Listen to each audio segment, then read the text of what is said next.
In September last year, the UCI, the sport's governing body, elected only the 10th president in its 114-year history.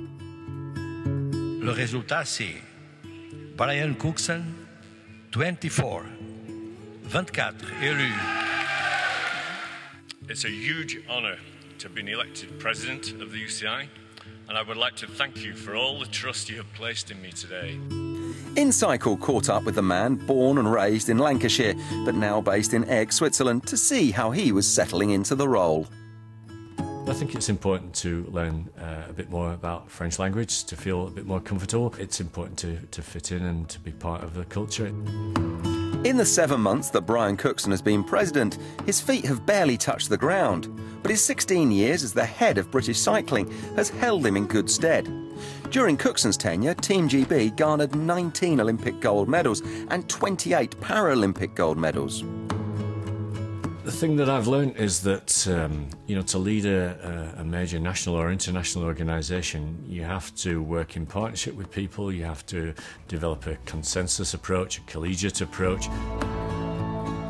One of the key issues in Cookson's manifesto was the reshaping of the elite men's cycling calendar.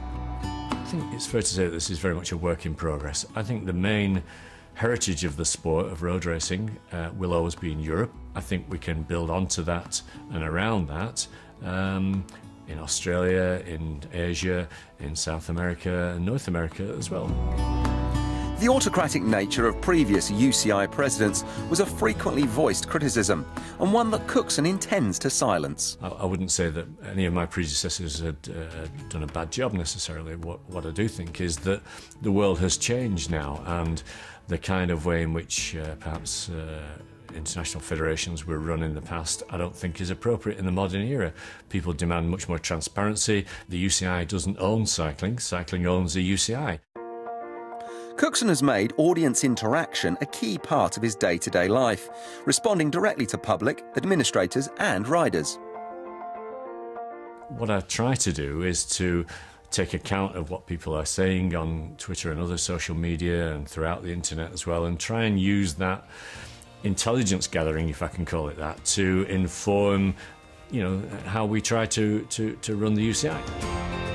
The development of the sport on the African continent and the expansion of women's pro cycling were also key pillars of his election manifesto, as was the creation of an anti-doping arm that would operate autonomously, free of any possible interference. Well, we've done a couple of things really. We've done an audit, an independent audit of our anti-doping processes. We're making the CADF, the Cycling Anti-Doping Foundation, even more independent than previously, making it genuinely separate from the UCI. And then we've established the Cycling Independent Reform Commission, which is, its job is to do what has long been needed. The philosophy is to safeguard cycling's future by learning from the mistakes of the past. And I think there's a big lesson here from the Lance Armstrong situation, which is that no matter how powerful you are, how rich you are, how good your lawyers are, if you've built your career on cheating, essentially it will come out. We have to have a sport in which people can bring their children, and those children can go all of the way to the top of the sport without having to lie, without having to cheat, without having to take things that might damage their long-term health, and without having to spend the rest of their lives looking over the shoulder in case someone might come knocking on the door and revelations be made about them and so on. It is the bigger picture Cookson is looking at. He acknowledges that his brief is to give credibility back to the sport.